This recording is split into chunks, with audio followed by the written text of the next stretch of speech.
Hello, my name is Dylan Rooney, and this is my submission of my video for my criminology paper. So the theory I have chosen is the conflict theory. This theory is made up of multiple different sub-theories by criminologists and psychologists. Something they all have in common, though, is that society is made up of different groups, and that breeds the conflict. So some of the main criminologists and their theories I have chosen, the three I have chosen, is the cultural conflict theory by Thorsten Selin, the instrumental Marxism theory by Karl Marx, and the group conflict theory by George Volk. So Selin's cultural conflict theory talks about how in a modern society we are made up of many different groups. These groups can be religious groups, immigrant groups, political groups, or even different businesses or criminal groups. They can also be ethnic groups. The criminal justice system, for example, could be a group.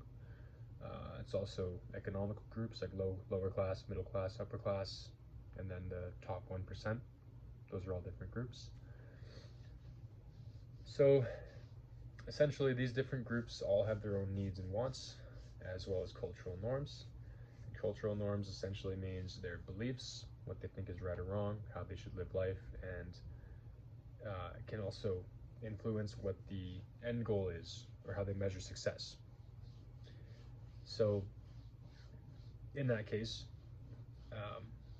another main point is that society is structured and normally aligned with the group that had the most influence or has the most influence at that time. So that could be a political group being voted in. Now that group has the most influence, so they will be passing laws and regulations that most likely align with their beliefs and cultural norms. This can cause conflict because as a group, they have a measure for success, they have cultural norms, and when they're the most powerful group and they can set new laws, they tend to set them all to agree with them and to support them. So if, for example, the group with the most influence is a high-class group, they might believe that university is the way, that's the measure of success, is getting their kids in university, getting them a good job, high-paying job, etc. So if that becomes the societal norm, then other groups like lower class groups or any other group that just doesn't agree with this or cannot achieve this now is in a place where conflict and crime can potentially happen.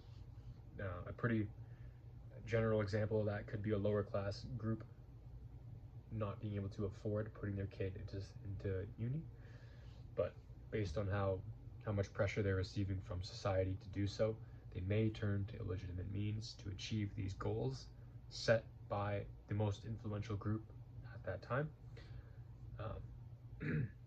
because that is essentially what society is telling them to do. So that could also be how to raise kids, how to treat people, how to punish crime. All of these beliefs are going to be different in different groups, and whatever group is in control will set the societal norms for those topics, I suppose, and then every other group will either adapt, conform, or oppose it, and that's where the conflict is created.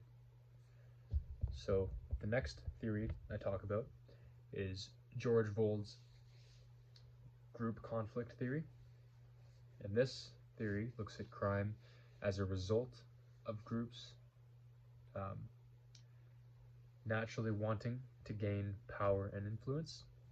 And so essentially he's looking at crime as a result of groups wanting to spread influence and get power. This could be a religious group trying to convert people, or a business trying to dominate a certain market, or certain political groups trying to set laws. And essentially in this theory, it is also believed that every group has an opposition. Again, a very general example: conservatives, liberals, Christians, another religious group. I'm not even going to try and assume what that would be, but if every group is trying to get power and influence, and each group has an opposing group trying to stop them as well as gain their own power and influence, this is direct group conflict. And this is where crime could potentially happen, depending on how these groups decide to go about opposing the opposition or opposing each other. It can turn into criminal ways. Um, yeah, even if it's not criminal, that's conflict right there, direct conflict between different groups. And so the next theory I talk about is Karl Marx's instrumental Marxism theory. And this is the idea that the ruling class, whoever is in control, uses the government and the economy to stay in control. They control the power. So this theory focuses on capitalist societies, and it is broken down into two groups. I'm going to butcher these names. The first group is the bourgeois, and this is essentially the group that owns the means of production. And the second group, is the proletariat group class. I really hope I'm saying that close to right. And essentially what these two groups mean, the first one, the bourgeois group, control the means to production, which at the time that this theory was originally created, that would look more like factories. And the proletariat, I don't know how you say that, but that's essentially the working class group. Now in modern society, the two groups would look more like big billion-dollar companies, and then the working class. That's essentially what those two groups are. And having these two groups, especially having one group have all the money, all the power, all the influence, and the other group having virtually none of it, creates this dynamic of one group being way, better, I suppose you could say, than the other group. This creates a dynamic of oppression and control, which people do not like, and that can create conflict. People in the lower class, they can't achieve what they need to achieve. They can't reach the societal goals. That can turn to crime, as well as the higher class. Their focus is on them, profits, control, influence. They may not be there to help the lower class. And a common counter to that is that theory assumes the upper class is all together, when in reality it's not. There's not them versus us. There's a million different groups of them and a million different groups of us, and we're just separated. So that's it. Yeah. And so a theory I believe goes against the conflict theory is the psychoanalytic theory by Sigmund Freud. This theory focuses more on the individual, and a big part of this theory is the id, the ego, and the superego. So these are all subconscious. Essentially, the id is wanting something, it's the natural instinct. The ego is then the controlling it and doing it the right way, or what society says is the right way. And then the superego is if it's realistic or not.